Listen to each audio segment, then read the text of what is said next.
This is Chris of the President's Club. It is June 19th, 2020, with the Friday President's Club call. And today I'm going to give you some notes from Jim Collins' book, Good to Great.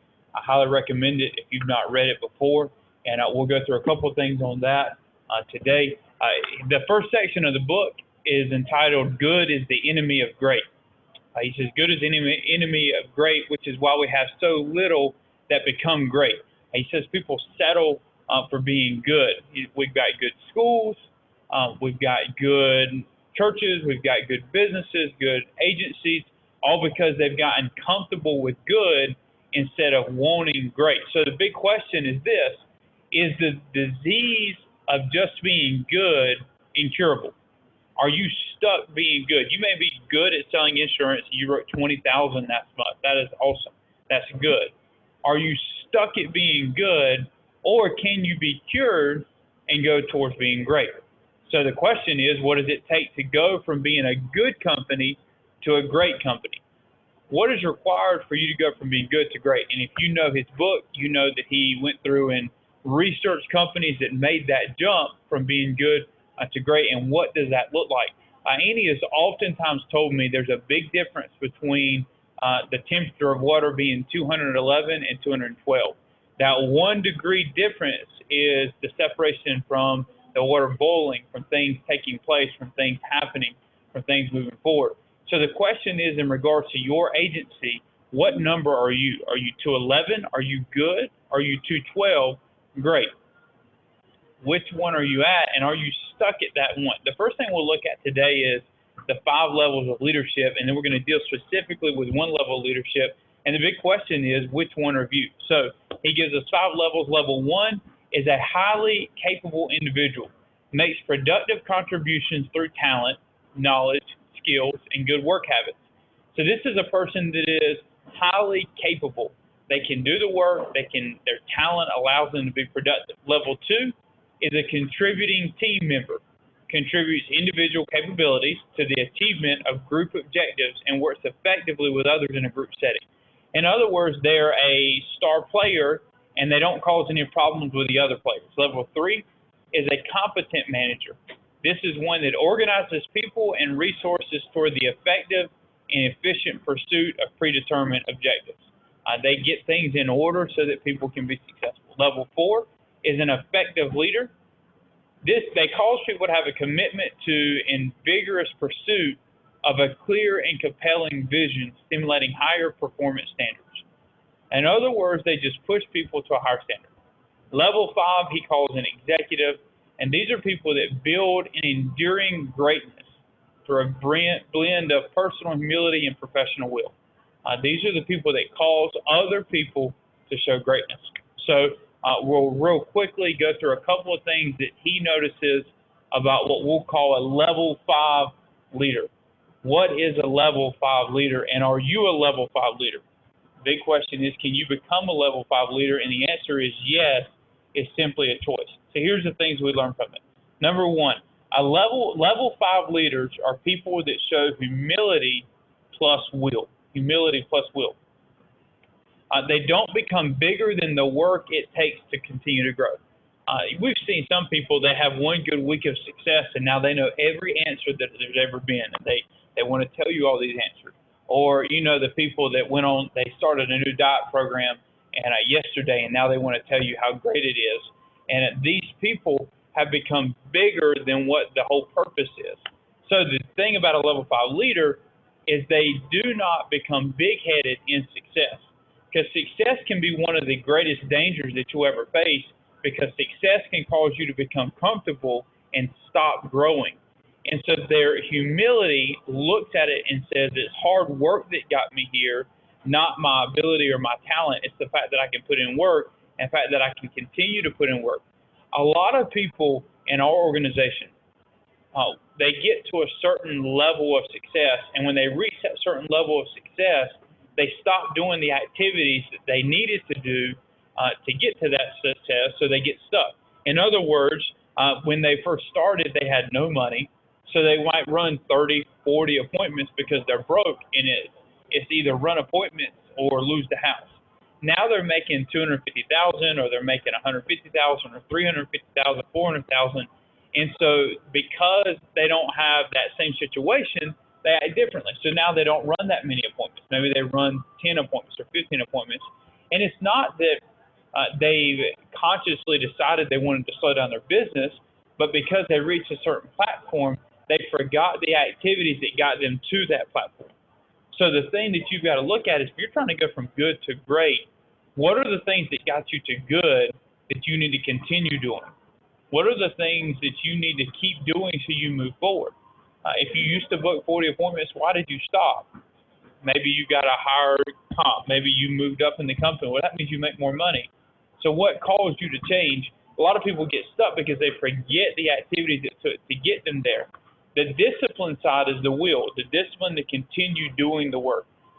Your will to say, all right, I understand it's my activity, and now I'm going to have the discipline to keep moving forward. So a level 5 leader is someone that has will. Jeff Bright has taught me that this is tied directly into your why. The thing that causes you to get up and causes you to move and causes you to keep working, and your why being big enough. So level 5 leaders are people that show humility plus will. Number 2, level 5 leaders are constantly setting up others to be successful. Constantly setting up others to be successful. In other words, what that means is it's not enough for them to be successful. They have to create an environment where other people are successful. The way I would look at this, well, we'll go this way. The first way you set up people for success is by an example. First way you set up success is by being an example. When you start to do a high volume personally, that becomes an example to others to do the same thing. And a lot of times we say that people will do half of what their leader's doing. So if everybody in your organization was doing half of what you were doing, what would your organization look like? See, if you're doing 50,000 a month, then your top leaders are doing 25. Well, now you're starting to qualify for like 130 contracts, moving you up crazy. And that example of you doing the high volume directly affects the people that are following you. So the first thing you do is be the example. The thing about being an example is it has to come with transparency. It has to come with you showing them things. You have to show them what your activity looks like. You have to let them be around you. You have to let them see you, see what you're doing. If the people you're leading do not know the type of activity you're putting in or the type of work you're putting in, then how do you expect them to match your work if they don't know? So a level 5 leader is constantly setting people up, other people for success by being the example. But then the second way is by giving them an opportunity. Opportunity means creating an environment where they can be successful. The question that you should look and ask yourself is, what is the temperature when people walk into your presence? We all know Maxwell has talked often about people are either thermometers or thermostats. You're either just measuring the temperature or you're affecting the temperature. What is the temperature like when people are around you? You can think of people in your life that you got around, and when you got around them, their temperature caused you to change. Some of them is in a negative way. Their temperature, because of their negativity, it made you do less. But then there's other people that the more you get around them, the exposure to them makes you do more activity. I was talking to Brian Rojas about this. He's been hanging out with Katrina Gustin and Junior Korea. The temperature that they put off has caused Brian to want to do more. So the big thing you see from this is exposure causes people to move forward. That's opportunity. Giving them a room where they can be successful. So what is that temperature, and understanding that you get to decide that temperature. Number 3, level 5 leaders are modest. Level 5 leaders are modest. What this means is they understand that it wasn't just them that got them to this point, that it is a group of people that have worked to develop them. In Andy's book, you see that part, that little picture where there's the turtle sitting on the fence post, and the question is, what's the big question about the turtle? And the question is, how did he get there? And the way he got there was he didn't get there by himself. So a level 5 leader is that way.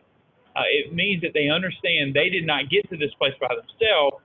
So they give credit to other people, but they also understand that they need to keep finding people to move them forward.